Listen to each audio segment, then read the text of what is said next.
In the blink of an eye, 6 glorious episodes of The Falcon and the Winter Soldier are now behind us. Let's take a look into some of the characters we've come to know over the season and why they mean more than you might think. We first met Karli Morgenthau in episode 1 as a masked flag smasher with what appeared to be superhuman skills. She proved to be a super soldier in episode 2, and we found out that she was the leader of the Flag Smashers, a group trying to get the world back to the way it was before the blip. When it comes to Karli in the comics, well, there's no such person, at least not directly. Karli was based on a comic book character with almost an identical name, Karl Morgenthau, aka Flag Smasher. Karl's first appearance in the comics was in Captain America issue 312, and he was a violent opponent of nationalism. Unlike Karli, Karl was not a super soldier, only highly skilled in martial arts, especially karate. While we could have seen a lot more from Karli given Karl's history in the comics, she met her end in episode 6 by the hands, or gun, of Sharon Carter. Unfortunately for the Flag Smasher, super soldiers are not immune to bullets, and Karl's legacy in the MCU is now over. We meet John Walker in the conclusion of episode 1, as he's being introduced to the world as the new Captain America. Fans had a hard time accepting the new Cap, especially when he became a murderous lunatic in episode 4. We did get a bit of redemption for John though. He checks himself during episode 6's big fight scene, where he opts to save the GRC hostages rather than beat up on some Flag Smashers a little more. We see him finally become US Agent at the end of the episode, officially given the title by the charismatic Contessa Valentina Allegra de la Fontaine. In the comics, John first appears in Captain America issue 323. He is first introduced as Super Patriot, who later becomes Captain America and is eventually named US Agent, the name he now holds in the MCU. US Agent is more of a morally ambiguous character in the comics, living in shades of grey, sometimes helping our heroes and sometimes fighting against them. He also works directly for the government, but that doesn't appear to be the case for the character in the MCU, since we still don't really know what Valentina's deal is. He did once lead the West Coast Avengers in West Coast Avengers Volume 2, issue 44 to 45, a possible future role for our MCU character. The death of Lamar Hoskins is definitely one we didn't see coming, and it was just as much of a devastating blow to the viewers as it was to John Walker. Okay, maybe not as devastating, but one of the only people keeping Walker in line was Lamar, who we assumed would have a solid future in the MCU, as he's got a solid comics history to work with. First appearing in Captain America issue 323, Lamar was a wrestler who, like his friend, was granted superhuman abilities by the mysterious Power Broker. After John is dubbed the new Captain America, Lamar becomes the new Bucky Barnes, a loyal sidekick to the so-called hero. He eventually takes on the moniker Battlestar, a force for good who was a part of several superhero teams, including the Underground, the Ducky Dozen, and Silver Sable's Wild Pack. It looks like Lamar's inclusion in Falcon and Winter Soldier was to serve as the sacrifice that would ultimately push Walker over the edge. And we're now left with the thought of what could have been, since he was a solid hero during his stint in the comics. While Battlestar might not have as complicated a history as his friend John in the comics, he could have kept the US Agent in check, and we suspect he'll need to be kept in line again in the future. Joaquin Torres has been a ride-or-die ally to Sam Wilson since episode 1. We always suspected he was going to have a future in the MCU, given his substantial, albeit relatively new history in the comics, and when Sam left him his old broken-down wings, we knew it was just the beginning. We only got a brief glimpse of him in episode 6 as he listens to Sam's speech to the senators in the GRC, but it's definitely not the last we'll see of him. The character was first introduced in Captain America Sam Wilson issue 1 as a teenager who was kidnapped and experimented on with DNA from Falcon's Red Wing, an actual bird in the comics. This turns Joaquin into a Falcon-human hybrid, with him eventually taking on the mantle of Falcon after Sam becomes Captain America. It was clear this is where things were going after Sam left his old wings for his new pal behind, and Joaquin's comic past could hint at him joining the MCU's rumored Young Avengers team. Now that Sam is officially Captain America at the end of episode 6, it's time to name his replacement as Falcon. We first met George Batroc in Captain America the Winter Soldier as an adversary of Captain America on the hostage-occupied S.H.I.E.L.D. ship. The two men fought hand-to-hand, Cap tossing his shield to the side, with Batroc coming out on the losing end. He was back in all his villainous glory in episode 1, and reappeared in episode 5 to give Karli and the Flag Smashers some high-tech weapons for their upcoming attack on the GRC. Batroc is only interested in killing Sam Wilson, and gets his chance in episode 6. He is unsuccessful and is himself later shot and killed by Sharon. Known as Batroc the Leaper in the comics, the villain first appeared in Tales of Suspense issue 75. Batroc is a mercenary and former member of the French Foreign Legion, who excels in savate, a form of French kickboxing that focuses on the feet. Mostly an adversary of Captain America, Batroc has worked for Hydra and has kidnapped Sharon Carter, and also briefly worked for Zemo. Batroc has some altruistic moments in the comics where he actually works alongside Captain America and Falcon, such as in Tales of Suspense issue 85. However, for all intents and purposes, he's mostly a villain. Unlike so many other characters we met in The Falcon and the Winter Soldier, Io and the Dora Milaje were not new to us, having first appeared in Captain America Civil War. Move, or you will be moved. While her first appearance in this series is calm, her second is decidedly not. She lays the smackdown on John Walker and Lamar Hoskins with two other Dora Milaje, a group we also first saw in Black Panther.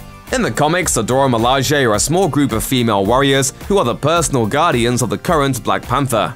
Io, Nakia, and Okoye have all served in the prestigious group, though the latter two are no longer involved in the comics. Io is currently a member of the Midnight Angels, a subgroup of the Dora Milaje who first appeared in Doom War issue 5 in 2010. This group joined Deadpool in combating Victor Von Doom, a notable Fantastic Four villain who is rumored to appear in the MCU going forward. This could mean this isn't the last we see of Io if the Marvel Studios writers keep with her comic history. Isaiah Bradley's story in The Falcon and the Winter Soldier is just as devastating as that of his comics counterpart. Isaiah gives Sam Wilson a crash course on his life as a soldier in the United States Army, where he was experimented on and became a super soldier himself and actually fought the Winter Soldier in 1951. First appearing in Truth, Red, White, and Black issue 1, Isaiah was one of 300 black soldiers experimented on in an effort to perfect the super soldier serum that was a success on Steve Rogers. Only a handful of men survived, including Isaiah, and he eventually stole a Captain America uniform and escaped to Europe to fight in the war. He was imprisoned by the US government for his treasonous actions and served 17 years in solitary confinement before he was released and pardoned by President Eisenhower. Isaiah's backstory in the comics is based on the real-life Tuskegee syphilis experiment, a racist and scientifically unethical medical study conducted by the United States government. It saw 600 black men tricked into thinking they were receiving free healthcare to treat, quote, bad blood, when in actuality they were being observed to see how their syphilis would progress in an attempt to study the disease. Then, men who were sick with syphilis, 399 of them as 201 men were in a control group, were left to suffer without treatment, causing many to go blind, insane, with some even dying as researchers looked on. Eli Bradley made brief appearances in 3 episodes of The Falcon and the Winter Soldier, when Sam Wilson and Bucky Barnes went to meet Isaiah Bradley in episode 2, and when Sam went back to Baltimore in episodes 5 and 6. Not much is said about Eli in the series, as he sort of just looms in the background, but Eli's story from the comics is quite an impressive one. There is definitely a chance we see more of Eli moving forward in the MCU, possibly in connection with the rumored Young Avengers. First appearing in Young Avengers issue 1, Eli is a grandson of Isaiah and Faith Bradley, and the son of Sarah Gale. Since Sarah was born before Isaiah received the super soldier serum, Eli is without superhuman ability. But that doesn't stop him from becoming a hero. Eventually, given the name Patriot, Eli founds the Young Avengers, which includes Speed and Wiccan, the children of Wanda Maximoff and Vision we met in WandaVision as Tommy and Billy. The Young Avengers also includes Kate Bishop, who is to be played by Hailee Steinfeld in the upcoming Disney Plus Hawkeye series. Just a brief appearance of Eli in Force could mean big things for the MCU going forward, stoking the fire of the rumored Young Avengers storyline that could launch in Phase 5. In a move virtually no one saw coming, Episode 5 of The Falcon and the Winter Soldier introduced us to Contessa Valentina Allegra de la Fontaine, played by Julia Louis-Dreyfus. I know it's hard, but I don't like to repeat myself, so you can just call me Val. After giving John Walker a brief talking to, Val takes off not to be seen in the series again, but we know it's not the last we'll be seeing of her, especially since she mentions she'll be calling John. Contessa Valentina Allegra de la Fontaine first appears in Strange Tales issue 159 from 1967. Once a former sleeper agent of the Russian Leviathan, Valentina eventually became an agent of S.H.I.E.L.D. and the lover of Nick Fury. She also led the Femme Force, a group of elite female agents who were introduced in Captain America issue 144 and were formerly led by Sharon Carter. Valentina's background is complicated, with her being a triple agent working for the Leviathan, S.H.I.E.L.D., and Hydra at one point. She has even been dubbed Madam Hydra in the comics, but her loyalties were never to the famous organization, and where her true loyalties lie remain foggy. Sharon Carter's presence in The Falcon and the Winter Soldier seemed odd, and many believe she was the power broker from the get-go. It turns out all the theories were true, as Sharon was revealed to be the mystery character in Episode 6. We think. Some are suggesting she isn't, as she never confirms Karli in Batroc's comments, so we'll just have to keep guessing until we see her again.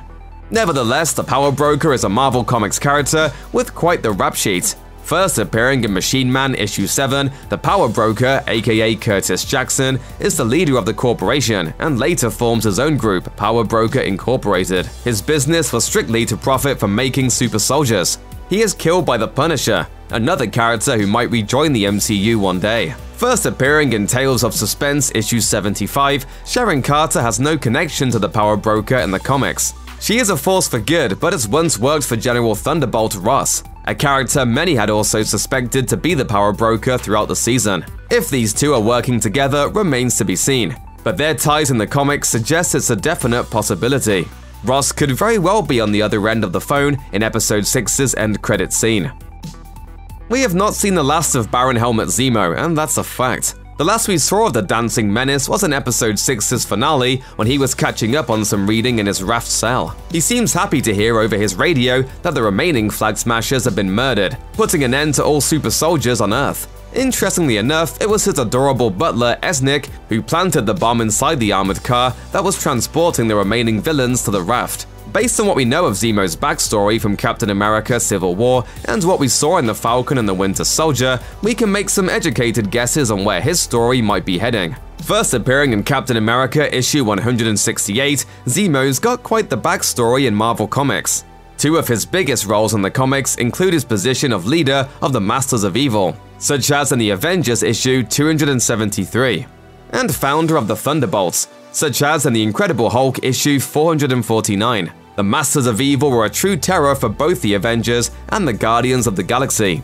Zemo's Thunderbolts actually house former Masters of Evil members. The Thunderbolts are a team of reformed criminals that turned on Zemo and became heroes in Thunderbolts Annual from 1997. It's possible that Zemo will create the Thunderbolts in the Marvel Cinematic Universe, which might lead to his own downfall. Check out one of our newest videos right here, plus even more Looper videos about your favorite Marvel shows are coming soon. Subscribe to our YouTube channel and hit the bell so you don't miss a single one.